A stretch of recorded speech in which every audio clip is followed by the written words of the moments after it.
हमारा अगला जो हेडिंग है वह है कि योग के बहुआयामी और प्रमुख लक्ष्य है सोपानीय यात्रा। सोपान क्या होता है? सोपान का अर्थ है कि जैसे सीढ़ी होती है, सीढ़ी क्या होता है, एक लेवल चढ़े आप, फिर दूसरा लेवल चढ़े, फिर तीसरा लेवल चढ़े, फिर चौथा लेवल चढ़े, इस तरीके से आप सीढ़ी दर सीढ़ी चढ़ते हुए चले जाते हैं। ये इसमें कहा गया है कि जो हमारा योग है वह भी एक, इसमें हम ये नहीं कह सकते इसका यही एक लक्ष्य है। इसके अंदर सोपान है। जैसे शुरू में आएगा शरीर, फिर आएगा मन, फिर आएगा आपका ध्यान, धारणा, समाधि एट्सेट्रा, उस तरीके से। तो जो लक्ष्य है वह शरीर को रोग मुक्त करना। पहला जो इसका लक्ष्य है वह है शरीर के लेवल पर। मैंने कहा ना कि सोपानीय यात्रा में पहला जो है वो शारीरिक लक्ष्य है, और उसका शारीरिक लक्ष्य का अर्थ है स्वस्थ एवं निरोगी शरीर। तो शरीर को रोग मुक्त करना, बलवान बनाना, ऊर्जावान बनाना।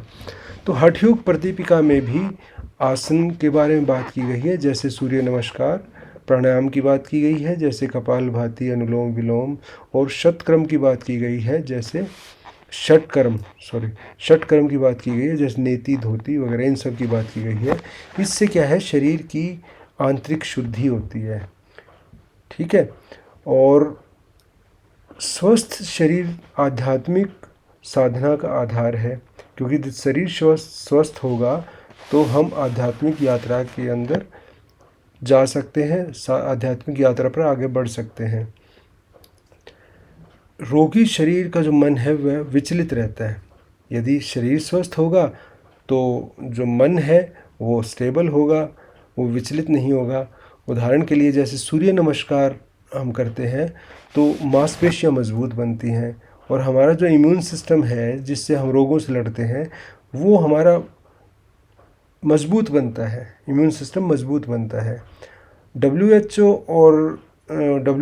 का अर्थ है वर्ल्ड हेल्थ ऑर्गेनाइजेशन, विश्व स्वास्थ्य संगठन, और जो नेशनल इंस्टीट्यूट ऑफ हेल्थ है NIH है, उन्होंने अध्ययन किया है कि योग मधुमेह अर्थात डायबिटीज़, या जिसको हम आम भाषा में शुगर बोलते हैं, हाई BP या उच्च रक्तचाप, और जो हार्ट की और डिजीज़ हैं, हृदय रोग हैं, उन से बचाव के लिए और उनके ट्रीटमेंट के लिए योग को बहुत अच्छा बताया गया है। उन्होंने स्टडी की है, WHO ने और NIH ने स्टडी की, और उन्होंने ये पाया कि डायबिटीज़, जो हाई BP है, डायबिटीज़ है, और हार्ट की और डिजीज़ हैं, जो कि क्रॉनिक डिजीज़ मेनली मानी जाती है, क्योंकि जब हम क्रॉनिक डिजीज़ की बात करते हैं तो ये जो 2-3 डिजीज़ हैं ये बहुत मेजरली पॉपुलेशन को कवर करती हैं।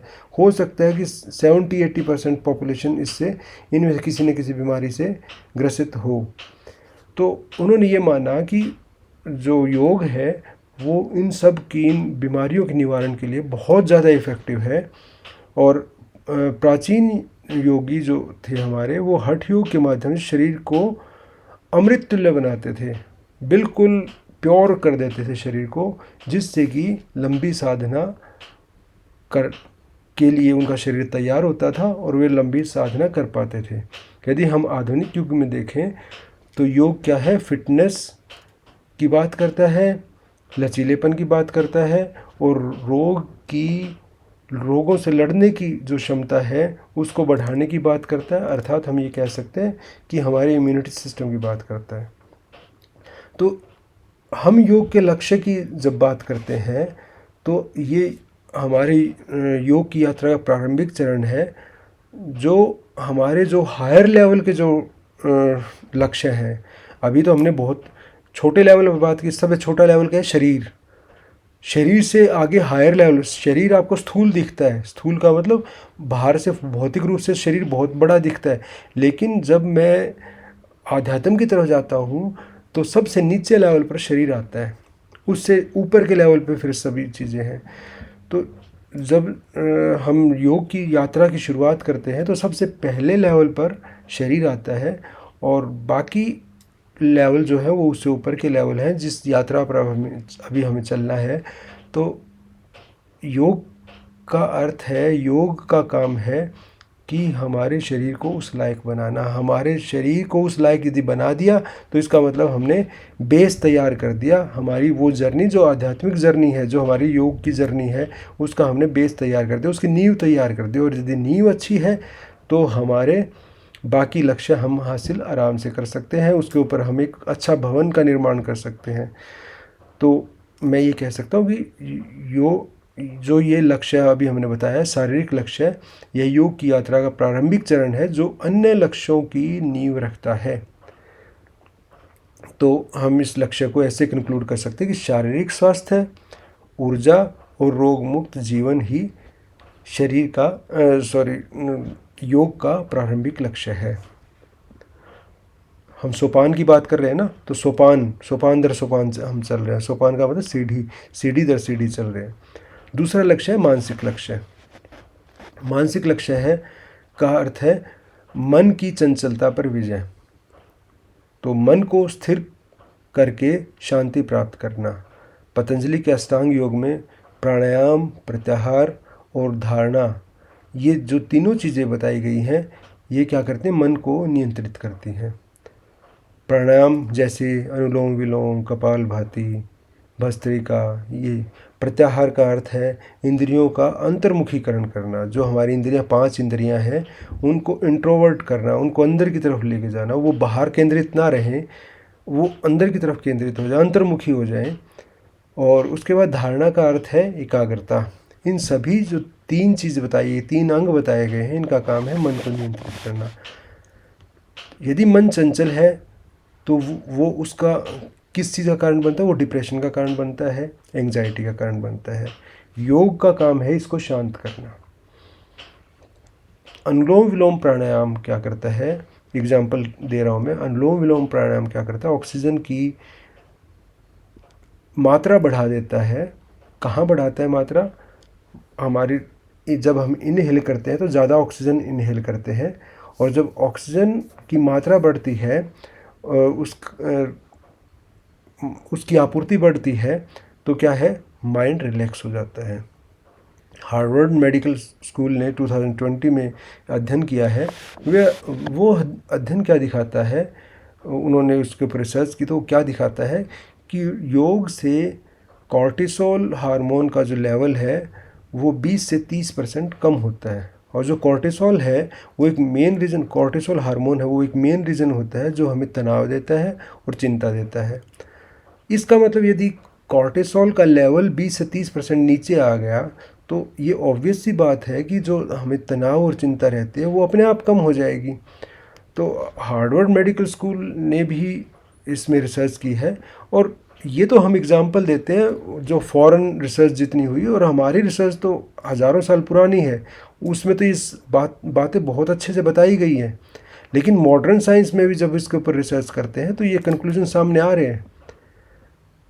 तो हमारे ऐतिहासिक रूप से भी हम देखते हैं तो योगी ध्यान के माध्यम से मानसिक सिद्धियां प्राप्त करते हैं, जैसे दूरदृष्टि, ठीक है, दूसरे के मन की बात जान लेना, इस तरीके की उनको सिद्धियां प्राप्त होती हैं।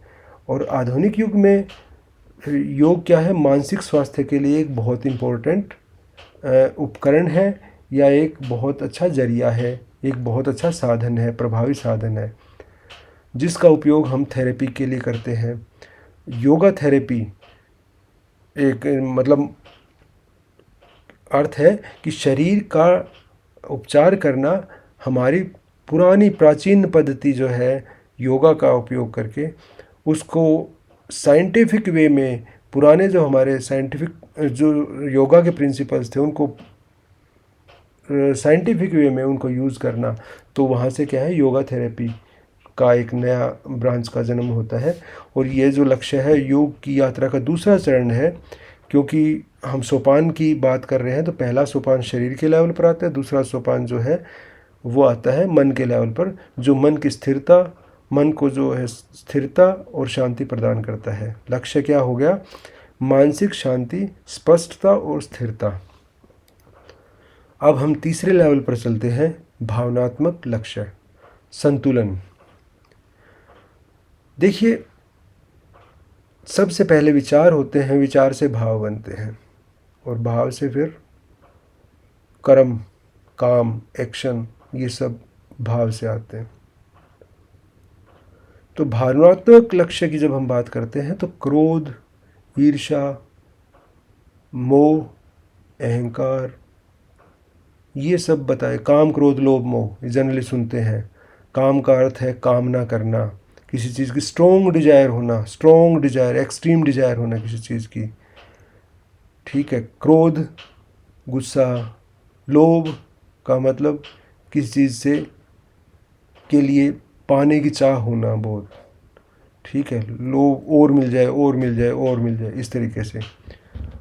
और ये सब चीज़ें बोली गई हैं। अब देखिए, यम के अंदर यम, नियम, आसन, प्राणायाम, इन सब की बात करते हैं। यम, नियम, आसन। अब देखो, यम का अर्थ है अहिंसा, सत्य, अस्तेय। ये उसके अंदर एग्जाम्पल दे दिए मैंने। इसमें और भी हैं, जब आगे इस बारे में बात आएगी तो हम और सभी को डिस्कस करेंगे। उसके बाद नियम। नियम का अर्थ है, जैसे नियम के अंदर आते हैं संतोष, शौच, एट्सेट्रा।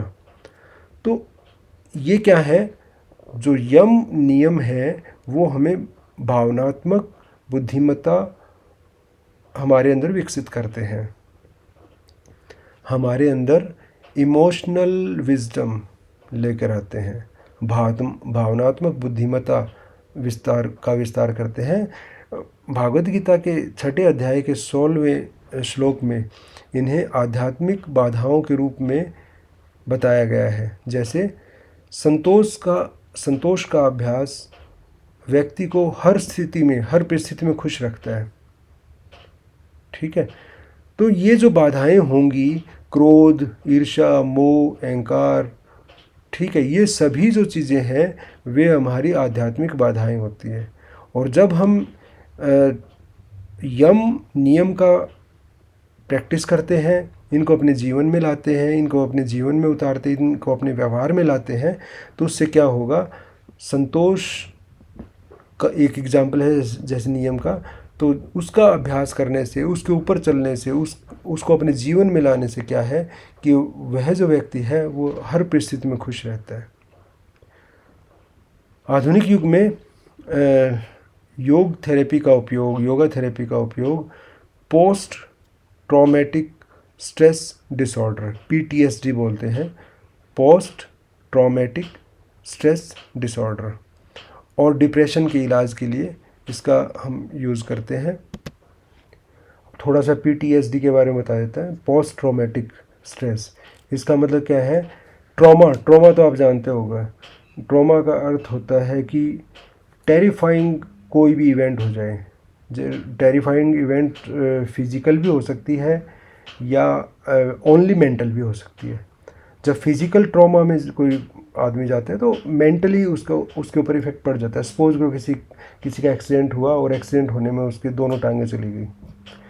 फिज़िकल ट्रॉमा है, लेकिन इसका इफ़ेक्ट मेंटल भी होगा, तो वो मेंटल इफ़ेक्ट की फॉर्म में उसका इफ़ेक्ट सामने आता है। तो ऐसा कोई यदि ट्रॉमा हो जाए तो उसके कारण पोस्ट ट्रॉमेटिक, मतलब ट्रॉमा के बाद जो स्ट्रेस आता है, उस स्ट्रेस के डिसऑर्डर को क्योर करने के लिए योगा थेरेपी का यूज़ करते हैं। और हम हिस्टोरिकली देखें, हमारे ऐतिहासिक रूप से देखें तो रामकृष्ण परमहंस की बात करते हैं। उनके बारे में बहुत चीज़ फेमस है। एक दो घटनाएं बताता हूँ। वो भावनाओं से मुक्त होकर समाधि को प्राप्त करते थे, भावनाओं से फ्री होकर। जैसे उनके बारे में कहा जाता है कि जब वे जिस भी तरीके से उन्होंने साधनाएं की, तो बोलते हैं कि उन्होंने क्रिश्चियनिटी को लेके भी साधना की और उन अल्टीमेट गोल तक पहुँचे। उन्होंने इस्लामिक वे में भी साधना की, उनकी बुक्स में लिखा हुआ है ये। उन्होंने इस्लामिक वे में भी साधना की और वहाँ पर भी वे अल्टीमेट गोल तक पहुँचे। और उसके बाद उन्होंने कृष्ण जी की साधना की और एक गोपी बन के साधना की तो वहाँ भी वो क्या है कि अल्टीमेट गोल तक पहुँचे। तो इस टाइप में जब हम ऐसे महानुभावों की बात करते हैं तो भावनाओं से मुक्त होकर समाधि की तरफ पहुँचते थे। जब तक भाव है, भावना है, तो उसको संतुलन करना ज़रूरी होता है। योग क्या काम करता है? योग क्या भावनात्मक संतुलन प्रदान करता है, और उससे क्या होगा, मनुष्य को भावनात्मक संतुलन यदि मिल गया तो उससे तनावपूर्ण परिस्थितियों में स्थिर रहता है। यदि कोई तनाव आ गया, कोई स्ट्रेस आ गया, तो वहाँ व्यक्ति स्थिर रहेगा यदि वह इमोशनली स्टेबल है तो, यदि वह इमोशनली स्ट्रॉन्ग है तो ये ज़रूरी है। और ये योग एक इमोशनल स्टेबिलिटी देता है। योग का जो लक्ष्य है इमोशनल स्टेबिलिटी देना, ये एक बहुत महत्वपूर्ण चरण है, बहुत महत्वपूर्ण स्टेप है, जो आंतरिक शांति और सामाजिक सद्भाव देता है, सामाजिक सद्भाव को बढ़ाता है। आपस में जो लोगों का एक दूसरे के साथ व्यवहार है उसको अच्छा करता है। यदि आप इमोशनली स्टेबल हैं तो यदि कोई आप कितने ही भड़काने वाले, धार्मिक रूप से भड़काने वाले आपको उपदेश देता रहे, आपके ऊपर असर नहीं होगा। तो यदि हम चाहते हैं समाज के अंदर व्यवस्था बनी रहे, समाज के अंदर भाईचारा बना रहे, हर कोई अपने अपने धर्म को फॉलो करते हुए अपने जिस भी संप्रदाय को मानता है, जिस भी रूल रेगुलेशन को मानता है, चाहे वो हिंदू धर्म के रूल्स को मानता हो, चाहे वो इस्लामिक रूल्स को मानता हो, चाहे वो क्रिश्चियनिटी के रूल्स को मानता हो, किसी भी रूल्स को मानता हो, और हम ये चाहते हैं कि वो सभी लोग आपस में मिलजुल के रहें, तो ये ज़रूरी है कि इमोशनली स्टेबल हो। नहीं तो कोई भी उनको किसी भी तरीके से भड़का के, बहका के उनसे गलत काम करवा सकता है। तो इमोशनली स्टेबल होना बहुत ज़रूरी। इमोशनली स्टेबल जो इंसान होगा उसको आप इस तरीके से बहका कर गलत काम नहीं करवा सकते। तो ये सब कैसे संभव है? योग से ही संभव है। तो लक्ष्य है कि भावनात्मक संतुलन, शांति और लचीलापन, ये किससे आएगा? ये आएगा योग से। उसके बाद है एकाग्रता का विकास। एकाग्रता का मतलब है कंसंट्रेशन। कंसंट्रेशन बढ़ानी है तो योगा। और हम सोपानीय यात्रा पर हैं अभी। सबसे पहले शारीरिक, फिर मानसिक, उसके बाद हम भावनात्मक लेवल पर आए, अब हम एकाग्रता पर आए हैं। एकाग्रता एक हायर लेवल है योग की यात्रा के अंदर, और उसके अंदर क्या है? मन को एक बिंदु पर केंद्रित करना, ध्यान और त्राटक। जैसे त्राटक होता है, सामने कैंडल रखे उसके ऊपर अपने आप को कंसंट्रेट करना, इस तरीके से। इस टाइप के जो अभ्यास हैं वो बताए गए हैं योग के अंदर। वो क्या है? डिस्ट्रैक्शन को हटाते हैं। जो हमारे आसपास जो डिस्ट्रैक्शंस आती हैं, जो हमारे ध्यान को भंग करती हैं, उन सब चीज़ों को हटाती हैं। और हम आधुनिक जीवन में बोलें तो मल्टीटास्किंग से क्या होता है? एकाग्रता कम होती है। आधुनिक जीवन में हम सोचते हैं ये भी कर लें, ये भी कर लें, ये भी कर लें, उससे क्या होता है? एकाग्रता कम होती है। योग क्या करता है? इसको दोबारा स्टेबलाइजेशन करता है, स्टेबल करता है, दोबारा स्थापना करता है इसकी, दोबारा से हमें एकाग्रता प्रदान करता है, एक कंसंट्रेशन प्रदान करता है। तो हम मल्टीटास्किंग को आज के टाइम में अच्छा मानते हैं, लेकिन एकाग्रता इससे कम हो जाती है, इससे आप कंसंट्रेट नहीं कर पाते एक जगह पर। त्राटक से क्या होता है? कंसंट्रेशन और स्मरण शक्ति दोनों बढ़ती हैं। एक अध्ययन किया गया था जर्नल ऑफ न्यूरोसाइंस ने 2019 में। वो ये दिखाता है कि केवल 8 सप्ताह योग का अभ्यास करने से जो कंसंट्रेशन है वो 15 से 20% सुधर जाती है। ये जर्नल ऑफ न्यूरोसाइंस ने रिसर्च की थी 2019 में, तो उसके जर्नल में ये चीज़ आई हुई है।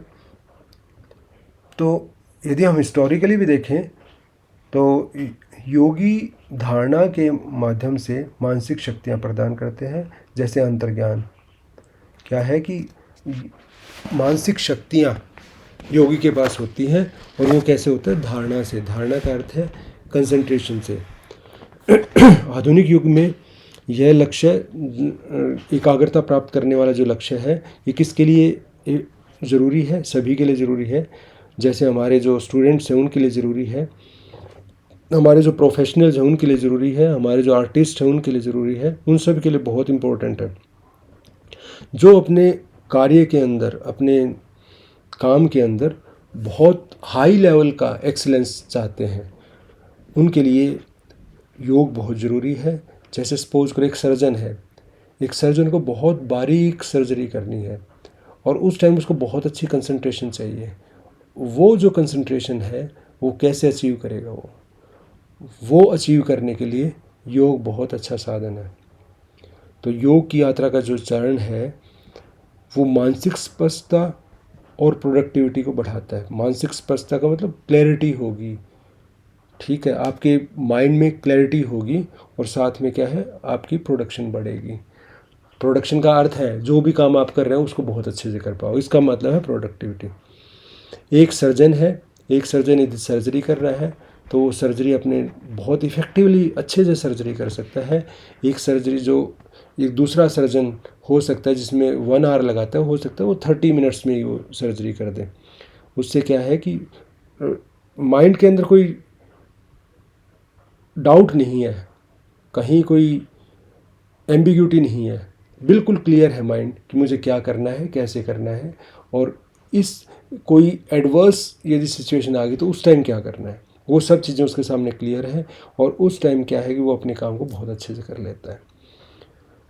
तो माइंड की कंसंट्रेशन, माइंड की क्लैरिटी जितनी अच्छी होगी उतना ही इफ़ेक्टिवली वो आउटपुट देगा।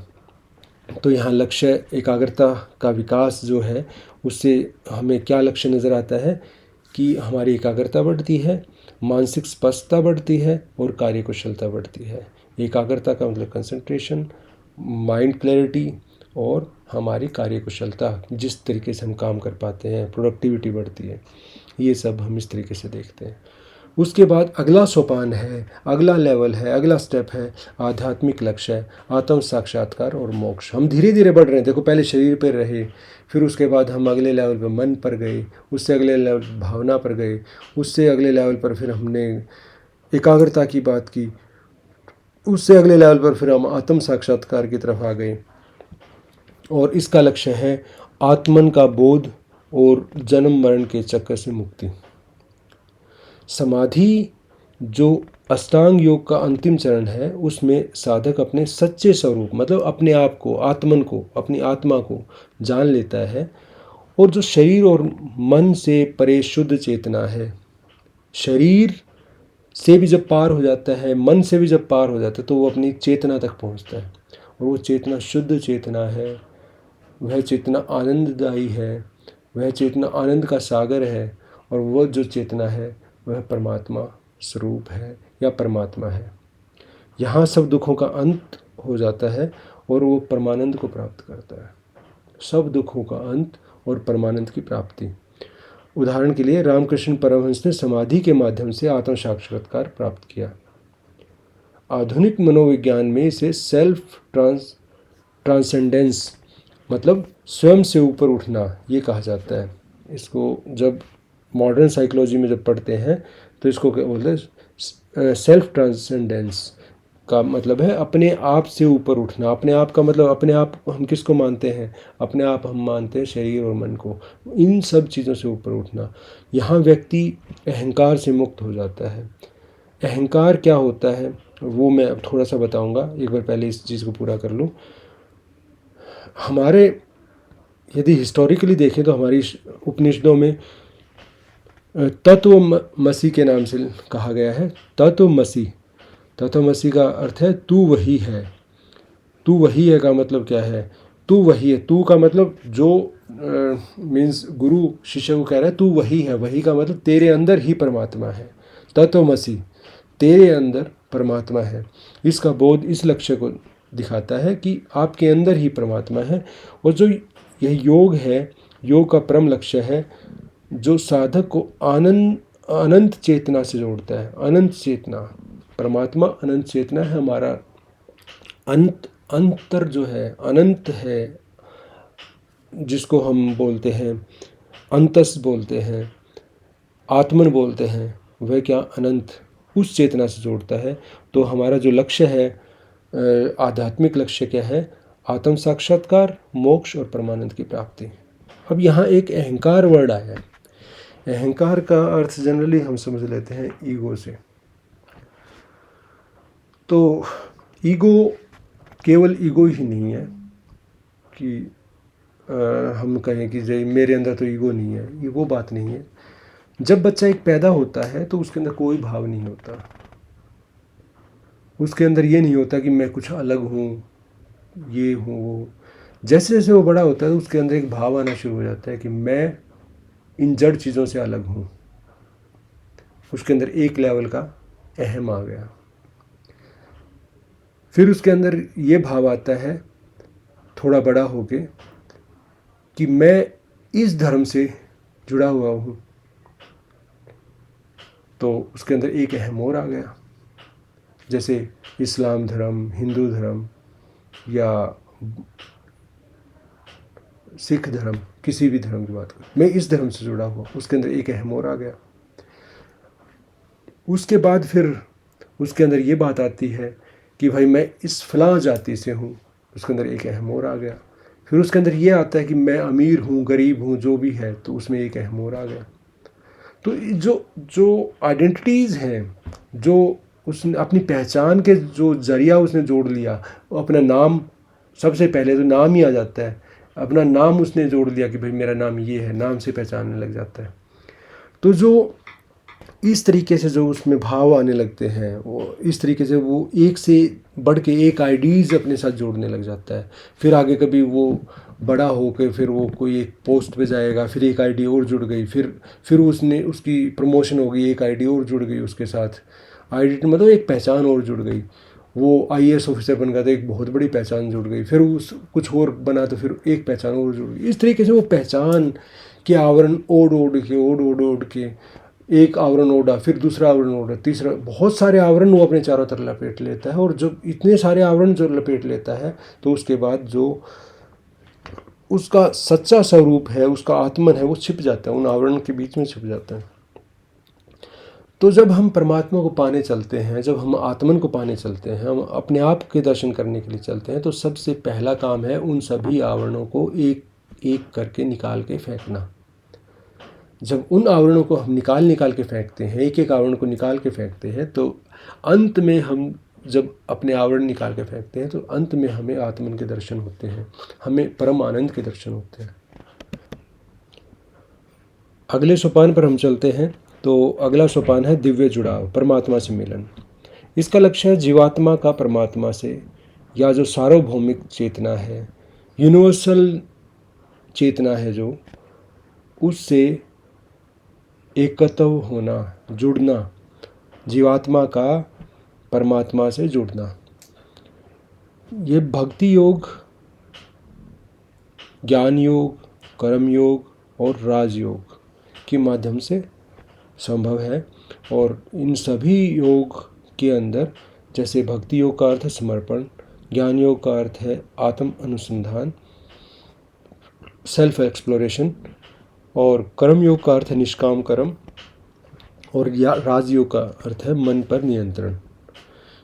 इसके माध्यम से किसी भी एक रास्ते को देख लो, किसी भी एक मार्ग को देख लो, सभी मार्ग उस परमात्मा की तरफ जाते हैं, सभी मार्ग आत्मन की तरफ जाते हैं, सभी मार्ग अपने आत्मा तक पहुंचाने के रास्ते हैं।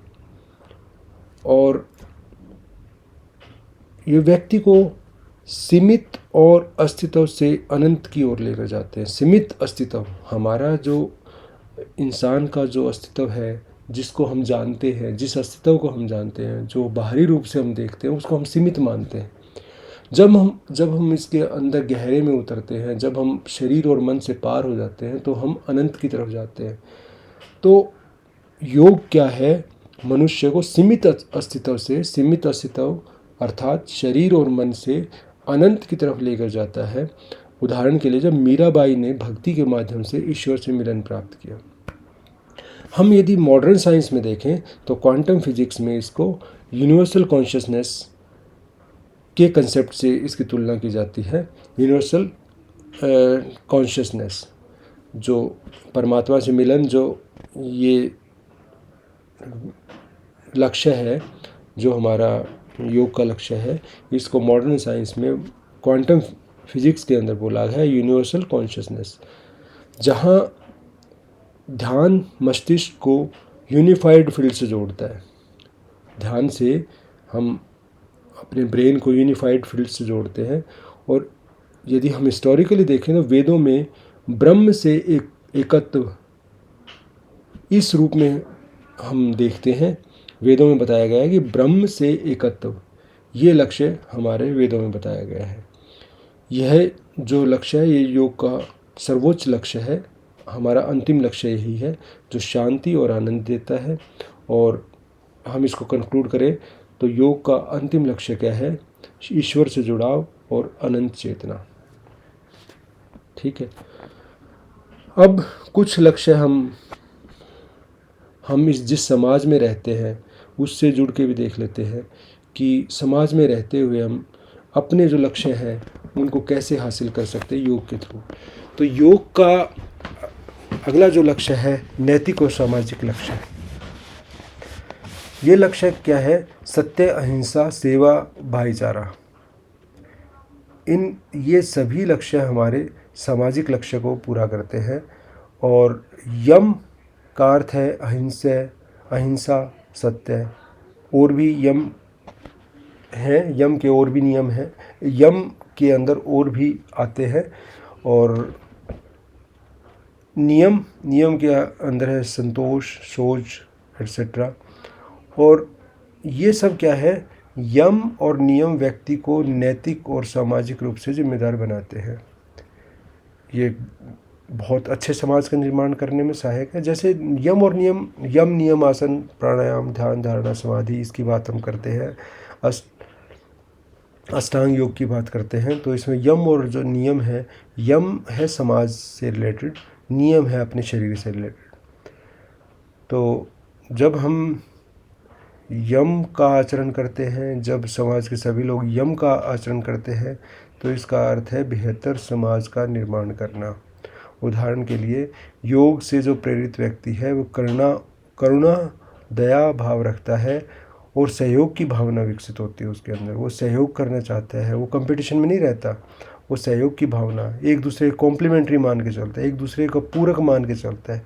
वो अपने साथी को कभी भी अपने कंपटीटर की फॉर्म में नहीं देखेगा। वो कभी भी ये नहीं कहेगा कि कहीं ये मुझसे आगे निकल जाए। वो अपने साथी को या उसके साथ जो भी हैं वो उनको कॉम्प्लीमेंट्री के फॉर्म में देखेगा, एक दूसरे के पूरक के फॉर्म में देखते हैं।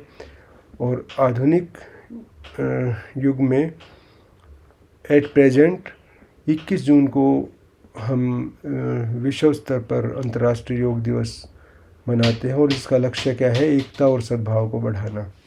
और ऐतिहासिक रूप से जो योगी है वो समाज सुधारक के रूप में कार्य करते थे, जैसे स्वामी विवेकानंद, ठीक है, और स्वामी दयानंद।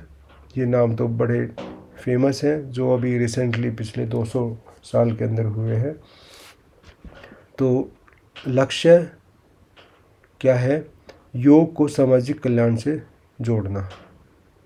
योग जो है वो सामाजिक कल्याण का एक पार्ट है जो विश्व की शांति के लिए बहुत महत्वपूर्ण है।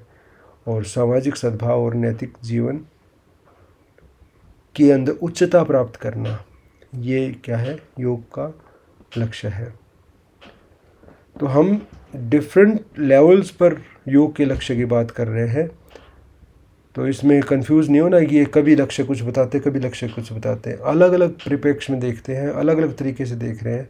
और उसमें हम ये कहते हैं कि यहाँ योग का लक्ष्य ये है, यहाँ योग का लक्ष्य ये है, यहाँ योग का लक्ष्य ये है। शैक्षिक लक्ष्य देखते हैं। शिक्षा के अंदर योग का लक्ष्य क्या है? स्मरण शक्ति, एकाग्रता और चरित्र का निर्माण करना। योग से धैर्य बढ़ता है, पेशेंस बढ़ता है, मानसिक स्पष्टता बढ़ती है। ये बात हम पहले भी कर चुके। और इन दोनों चीज़ों का रोल क्या है? शिक्षा में बहुत ज़्यादा इम्पोर्टेंट है ये दोनों चीज़ें। हमारे स्कूलों में योग स्तर है योग के जो स्तर होते हैं, मीन्स जो उनकी योग की क्लास होती है, वो क्या है, योग की क्लासेस जब लगती हैं तो वो विद्यार्थियों की एकाग्रता, उनकी कंसंट्रेशन को सुधारते हैं।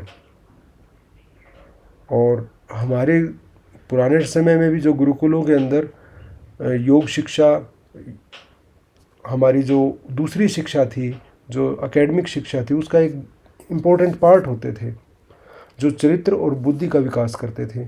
और आधुनिक युग में कुछ रिसर्च हुई है 2021 में जर्नल ऑफ एजुकेशन के अंदर, ये उन्होंने रिसर्च की कि योग से शिक्षा के प्रदर्शन में, मीन्स जो एकेडमिक्स के अंदर 10 से 15% का सुधार होता है। और ये जो लक्ष्य है, योग को एक मोड बनाता है, एक जरिया बनाता है व्यक्तिगत विकास और एजुकेशनल डेवलपमेंट, इन सब के साथ जोड़ता है। तो जब एजुकेशनल प्रोग्रेस चाहिए, हमें व्यक्तित्व विकास चाहिए, पर्सनल डेवलपमेंट चाहिए, तो हम क्या करते हैं, उसका मोड मानते हैं कि योग उसके लिए बहुत इम्पोर्टेंट है। और केवल योग के माध्यम से हम हमारे जो एकेडमिक्स के अंदर 10 से 15% तक का ग्रोथ देख सकते हैं इजीली। तो यहाँ हम लक्ष्य को कंक्लूड करते हैं कि शैक्षिक लक्ष्य क्या है, शिक्षा, चरित्र और व्यक्तित्व का विकास। उसके बाद है आर्थिक लक्ष्य,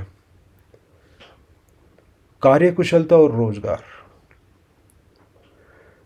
योग उत्पादकता बढ़ाता है, मानसिक स्पष्टता बढ़ाता है, और जब ये सब चीज़ें बढ़ती हैं तो जिस जगह पर हमारा वर्क प्लेस है, वहाँ हमारा जो आउटपुट है, हमारा जो प्रदर्शन है, वो सुधरता चला जाता है।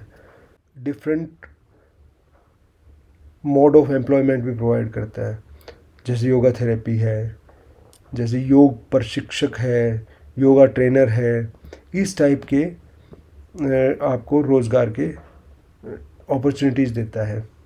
और यदि हम पुराने समय की बात करें तो योगी आत्मनिर्भर जीवन जीते थे। योगी जो होते थे वो सेल्फ डिपेंडेंट होते थे, वो किसी के ऊपर डिपेंडेंट नहीं होते थे।